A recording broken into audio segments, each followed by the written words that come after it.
We're back in the shop this week and we are working on the custom mini Jeep. As you know, we built a custom body from scratch, built the chassis from scratch, and this week we need to mount the body to the chassis and we need to start on the suspension. We have a couple of beefcake axles here. We've got a Toyota Tundra 8.4 rear end. We have an FCJ80 high pinion 8-inch front end, and combined, these are some insanely stout axles for this hopefully insanely overkill mini Jeep. Best of all, we partnered with our boys over at Artec Industries, and let me tell you, they sent us some beef. Look at these heims. They're like the size of my hand. It's so big. These are the 1.25 inch lower heims. We have 7/8 upper heims, and then we have quarter wall DOM tubing, 2 inch for the lowers and 1.5 inch for the uppers. So we got a full suspension kit. All that's left is for us to do some math and get to work. So first things first, let's mount the body. Let's get these axles stripped down and let's start building some suspension. The first thing I want to do is get the body mounted to the frame over there. In order to do that without the body twisting around and being everywhere, I want to go ahead and put a couple more bolts in this little dash section that we have here. This was welded to the body, which held these two very thin pieces of sheet metal, which are the sides of the body together.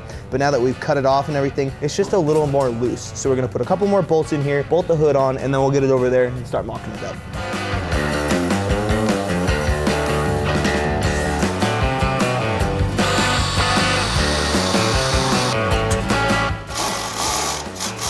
We threw a couple tack welds holding the hood back to the cowl, even though we just cut it apart, just so that we have everything exactly where we want it. And now we have everything bolted up and it's looking good. So we'll go ahead and disassemble everything, cut these tack welds, get this wrapped around that chassis over there and put it all back together and start thinking about where we need tabs to bolt the body to the chassis.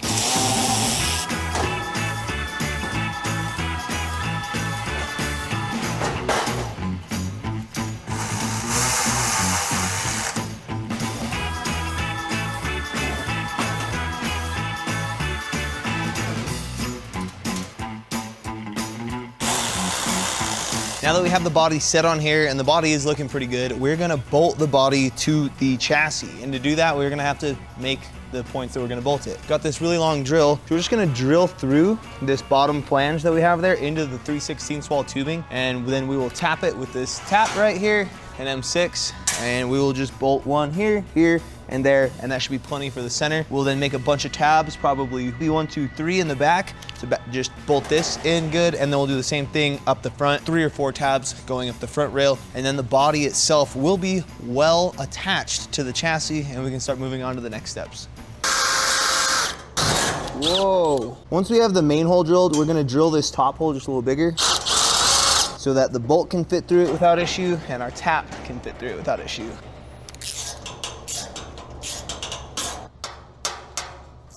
Just like that. Now the body picks up the whole frame. We got things started with 2 bolts on either side on the lower rails, and now I'm just gonna come back here and put 1 bolt in either side for now. This is a lot stronger than I thought it would be. I guess that is due to the 14 gauge steel we used to make this body, which is insanely thick for body panels. So we'll just come in about 6 inches, make sure we're plenty far away from where we're gonna die our cage into. Drill hole, tap hole, use some spacers in between the body and the rails, and this should go together super quick, and we'll have the rear attached in no time. Now we have to reset it where it was because our clamp came undone. That's okay though.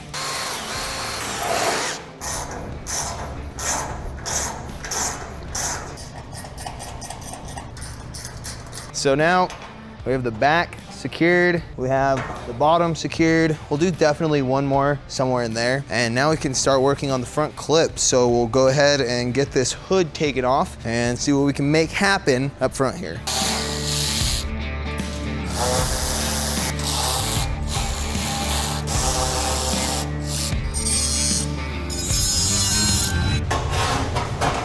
Hood is back off. Put stuff on to take stuff off. We do have a little bit of like cattywampus in the body, so we're gonna have to push this over and to the center when this is where it's wanting to be is 1 9/16, and it's the same measurement over there. So we're gonna go ahead, design and cut 2 tabs that we're just gonna weld onto the body here. Then they'll have holes in the perfect spot. We'll drill and tap this, and we'll have the initial body mounts for this, and we'll do the same thing for up here. 4 little brackets, 4 little tabs, 4 little bolts. Should hold this body on pretty well. If you guys didn't know, we are proud dog parents to 2 amazing dogs, Colby and Carnage. Come here, Carnage, load up. This is Carnage, and then we got Colby being our loaf underneath. And it is so amazing that we have two amazing dogs, but this one is impossible to feed, and this one overeats, causing, well, he's kind of chunky. You'll have that on those bigger dogs. So that is why it's so awesome to introduce today's video sponsor, Sundays for Dogs. Now, Sundays is a fresh dog food that is made from human grade ingredients, and it has 0 artificial preservatives or any of that junk that most of the other dog foods have. This stuff is vet formulated, and it looks like real food because it is. This stuff is, I mean, look at this guy. He is so picky, but he loves this stuff because it is absolutely delicious, and I can't leave the fatty out. Sundays has all of the good without any of the hassle, because usually feeding your dog healthy means it's frozen food. You gotta thaw it, you sometimes even have to cook it, it takes time, it's messy, it smells absolutely disgusting, whatever they put in those foods. I know it's probably healthier, but it smells awful. Sundays skips all of the hassle, it is shelf stable, and you pour it right out of the bag, and your dogs love it. I mean, I'm gonna keep giving him some because he is stoked to eat this, and it is rare to see him stoked to eat his food, so that is why Sundays is a key choice for food in our household.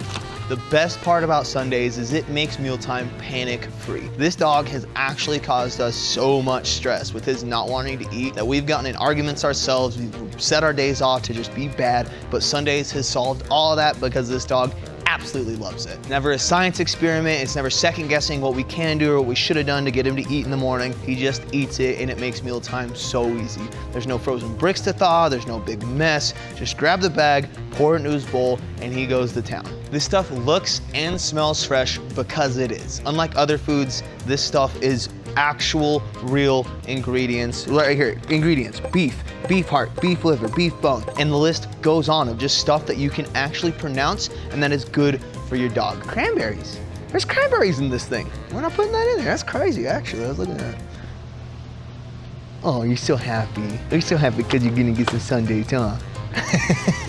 Sundays is always ready when you are. It's got healthy ingredients that you can actually recognize and read. If you wouldn't eat the dog food, why would you feed it to your dog? I mean, for me, this guy is a part of our family. He's basically our entire life. We make sure that he's always taken care of, and that's why we choose Sundays. So with all that being said, I want you guys to give your dogs a chance to fall in love with Sundays, just like my dogs are. I mean, this is crazy. Use code FABWORKS at checkout and get 50% off your first order, and watch your dogs fall back in love with mealtime. Normal kibble, Sundays for dogs. And this isn't your cheap, nasty kibble either. This is expensive stuff. And let's see which one.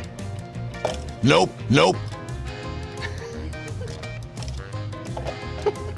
He's like, no, dude. So thank you so much for Sundays for sponsoring today's video. Thank you for keeping my dogs healthy and happy. And let's get back to the live action.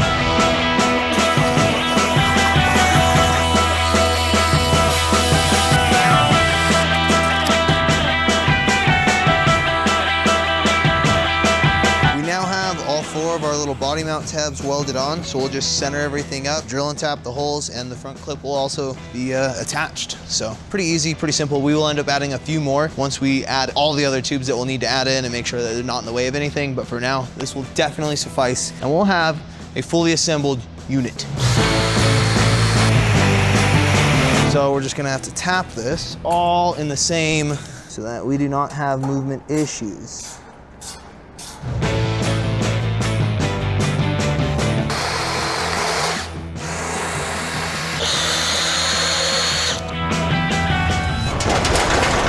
It's all together. It's probably gonna rattle because it's all sheet metal, but we'll fix that when that happens. Oh, dude, like this thing is solid. Can't make it move if you want to. This is one of the places that we do still need to do something. And those come off right here with one, and right there with one. Cut 2 more. I think that's the ticket.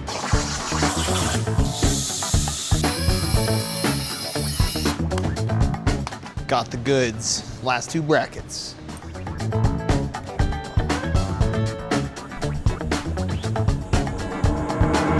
I accidentally hit the very hot thing with the bottom of my very rubbery mallet, and we melted. Is that why it was smoky? Yeah, we melted some stuff to it, but hey, it's okay. We're back.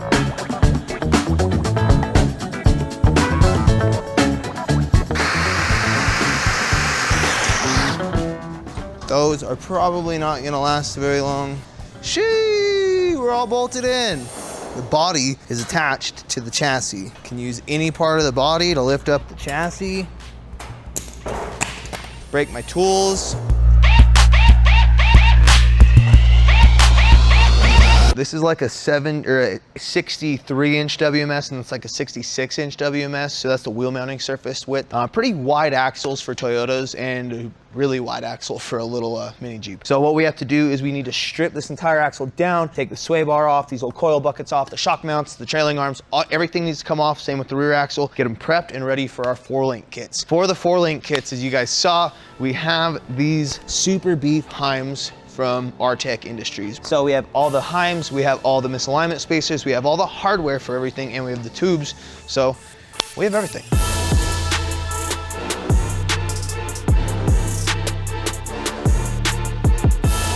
Plasma cutting this off. I don't want to grind as much as possible.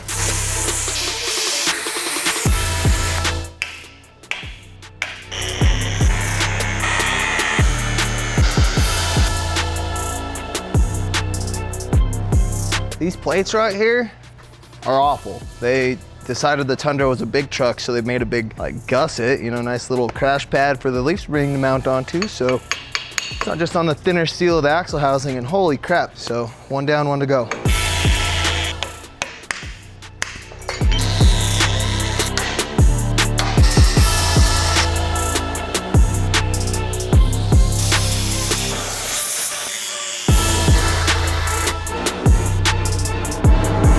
Holy smokes, that was a ton of grinding. Like literally 6 hours worth of cutting and grinding. But both of our axles are fully prepped, fully stripped down. The FJ80 axle is looking pretty snazzy. The Tundra axle is looking really bare. So what we're gonna do now is we're gonna go over to the little mini Land Cruiser. We're gonna put it up on the lift to about where we think it's gonna be, mock the axles up under it so we can figure out what length of links we're gonna have and what the overall wheelbase is gonna be ultimately. We do only have some 33-inch tires on this for now. Like I said, this will have 37s or 40s. We're gonna build it for 40s and undersize it 37s. But all that talking aside, we need to just get this thing mocked up and see what it looks like.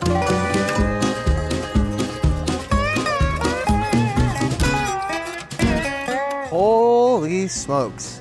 This thing looks crazy. Yeah, the wheelbase is a little longer than I first anticipated, but I don't even care because this thing looks dope. And I can't wait till it's on 37s. This is only 33s. You gotta imagine 2 more inches of oomph in this thing. It's looking sick. First things first, the front axle is about 3 inches narrower than the rear axle, so we will put 1.5 inch wheel spacers on that to widen it. These FJ80 axles are not known for being weak, so I'm not actually gonna trust the front axle. I'm gonna hope that this is just fine. If we end up bending this housing, well, that's on us and we'll find a new housing, but I think this front housing will be just fine. The rear axle, I am not going to trust right now either. If I do trust it down the road, I think I'm gonna do a rear truss. It's a little bit different than a top truss, but essentially it protects the differential and the whole axle strengths and everything. And then I can do that after I design all the suspension. So what I mocked all this up for is so that we can get link measurements, because I need to know approximately how long the links are gonna be before we start designing everything. The front links are gonna be about 40 to 44 inches long. The rear links are gonna be like 36 to 40 inches long. So now that we have those basic numbers for link math and stuff, we can take it back to the computer, use the 4-link calculator, do a ton of math, make sure everything is right, anti-squat, anti-dive, roll access, all this stuff. There's a whole bunch of geometry that goes into 4-link suspension that some people don't pay attention to, and some people do. Some people swear that you shouldn't, some people swear that you should. I am a big fan of math and stuff that works on paper working in real life. So we're gonna go with the calculator.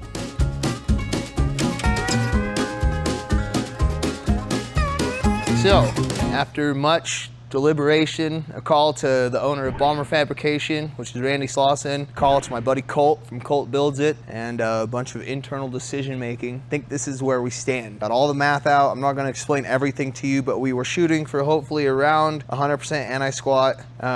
Everything else doesn't matter near as much, but we're trying to keep our lower links pretty flat to the ground. Upper links, I actually want it higher at the axle than we have over on the chassis, and as much triangulation out of the upper links and a little bit lower out of the lowers. We're not gonna use the nice DOM tubing out of the gate. We have some 1 3/4 just hot rolled that we'll make all the links out of, so the links are cheap and not expensive for not if, but when I probably mess one of them up. We don't mess up the nice expensive DOM. And yeah, let's get to work. In order to build this suspension, we need a flat surface right here to mount our upper links to. So we're gonna build a mini truss of sorts. Basically, it's just gonna be to spread the load of these links over more of the axle so that all the load transferred through the suspension isn't just gonna rip up this thinner sheet metal.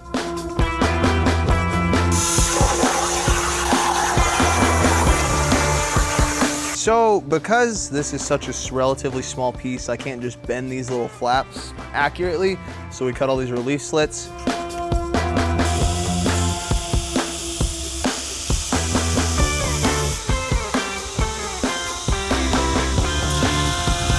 We got it done. Boom. I did break that. I didn't just bend it, it's kind of broken there. Yeah.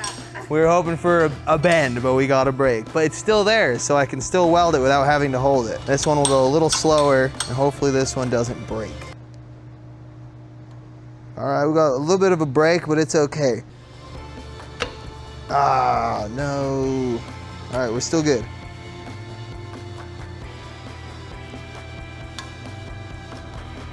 Okay, I need to leave more material next time. We're learning, it's a learning process. Got a piece, we did lose one.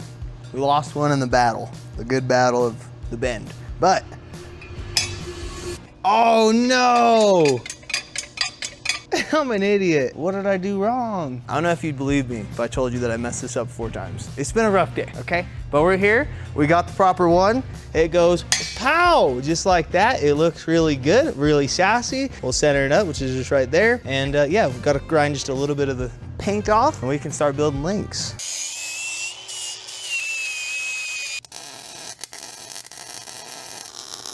It's done though. It's welded. I messed 5 of them up. My welder was giving me the biggest fit in the world. Apparently it's like on the fritz and dying. It is what it is. I would be TIG welding this, but the axle housing's really dirty and there's a whole bunch of stuff going against me right now, but I don't even care. I'm building the rock crawler and that's what's happening today.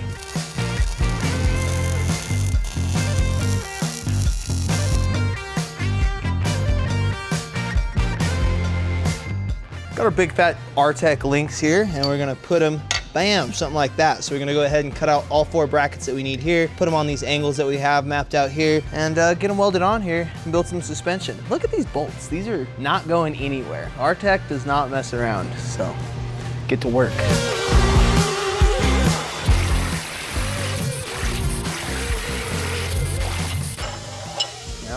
Now we grind.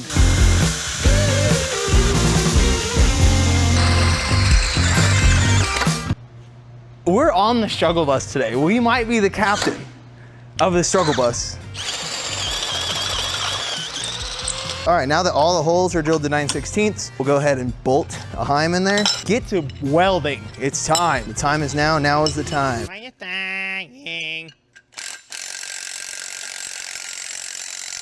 As you can see here, we have our upper link mounts made. We are gonna plate this back wall, give it a bunch of shear strength that way. What we're gonna do now is we're gonna hop on the lower mounts. We're gonna get them both designed, cut out. I'm gonna make sure that everything's just good to go.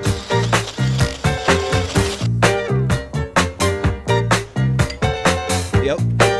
We got our brackets made. So as you can see, we got one that's bigger than the other because these are at an angle. While they're at the angle, you gotta have the bolts line up. So what we need to do now, we need to mark out where they go on the axle. We are separating these 44 inches overall. So we have our center line here, mark 22, and that shall be the center of the link.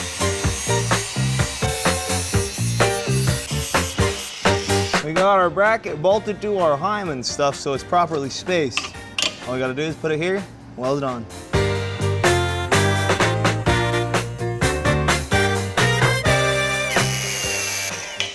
So we don't melt the nylock, and then give it a little cleanup grind and we're good to go.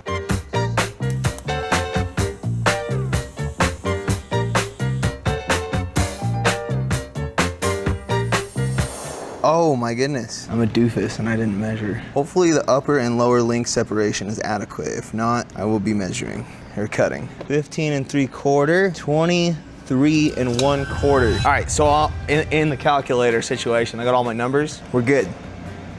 I luckily got it right. So now we can go ahead and design up all of the frame side mounts, which should be pretty simple.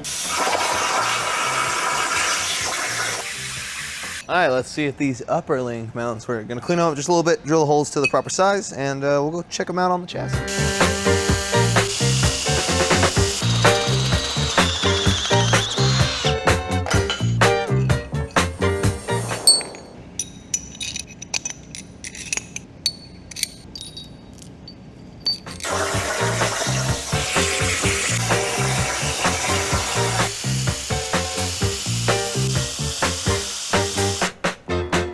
So just like that, we have both of our mounts made. If you're wondering why there's so many washers, it's so I can space it out and get it tight. I might have already said this, but I'm just gonna reiterate.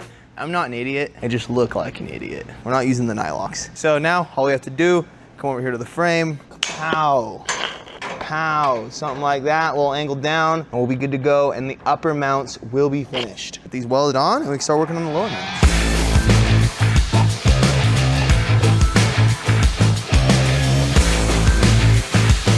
Per usual, the first mounts didn't work just perfect, so we cut out a couple more, and we'll get them sanded up, and we should have the lower mounts ready to be welded on. Bye to you.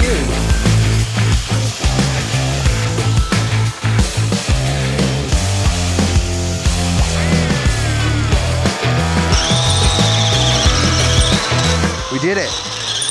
We did it. Drilled a hole one without it moving.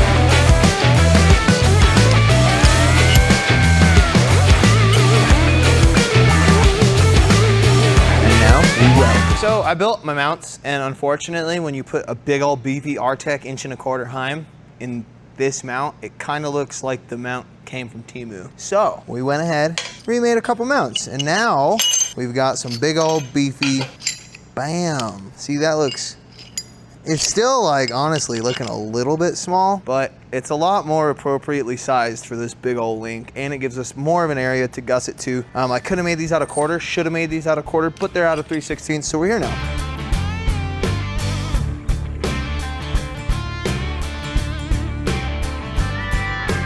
So now that we have everything kind of tacked, we're gonna raise this up. I took a measurement of what the lift is compared to the floor, so we can put it in the exact same spot. We're gonna raise it up. I'm gonna get some good tacks on all the chassis mounts. The body, or the axle mounts are all really good. And once everything's tacked together, I have the measurements for the links. We're gonna build the links, install the links, and see if the suspension works.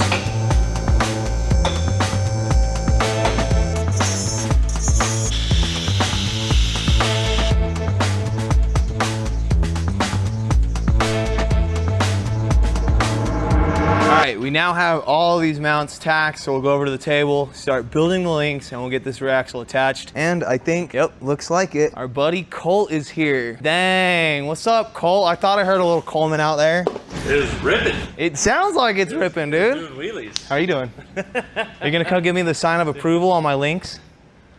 Don't yell at me. Yeah. Yeah. You gotta approve. Approved. All right, love it. Colt approved. And now, we'll use some of our cheaper steel to make all the links. Get all the links made, cut to length. I did some measurements via our little, thing over there. See how it all works in real time, real life. 3 5/8, so 7 1/2.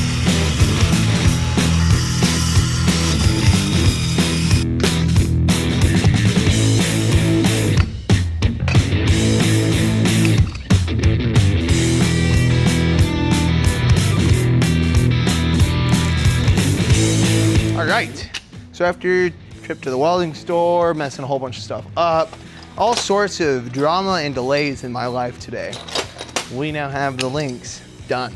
They're ready, hopefully, to put in. And of course, these links aren't really done. These are temporary links, but they signify the correct length and all the good stuff that we need. All right.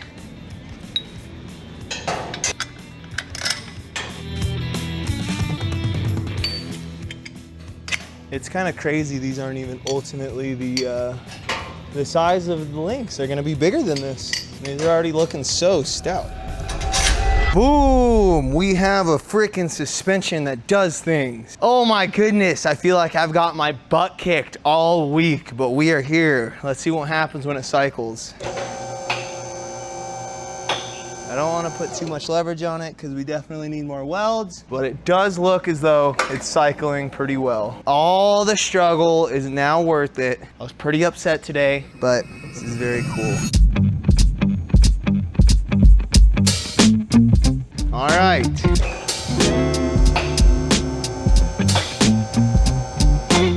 probably as much droop as we'll ever get. So this is hopeful ride height. The axle will be up another 2 inches, and the drive shaft, yeah, I guess that's not too much. We're at 22 here, it was 24 way down there. So we don't need a whole lot of slip. Get some posts in here, just some bars to keep this up, and we'll weld something into the front and see what this thing looks like as a roller. It's a roller, look at this. We have the rear axle in here. We have the front axle mocked up. There are some proportion things that I want to fix. We're going to bring this wheel arch back about 8 to 10 inches and a couple other things, but overall this thing is looking absolutely sick. Next time we're going to hopefully get the engine trans T-case mounted, front suspension finished, and maybe start on the roll cage and air shock situations. So with all that being said, if you want to support us even more, we got some merch over on the website. We have a Patreon, we got Instagram, Facebook, all the different socials, and I appreciate each and every one of you for sticking through and supporting us. It means a lot. Some days are rough, some days are great, but overall, I love what I do. So until next time, guys, peace.